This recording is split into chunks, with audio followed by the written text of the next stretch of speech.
Này bầu trời rộng lớn ơi, có nghe chăng tiếng em gọi?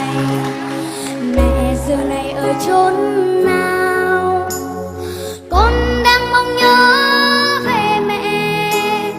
Mẹ ở phương trời xa xôi, hai sao sáng trên bầu trời. Mẹ dịu hiền về với con nhé, con nhớ mẹ. Lời nguyện cầu từ chốn xa, mong ước có yên bình. Mẹ thật hiền tựa nắng mai ấm âu con tháng ngày.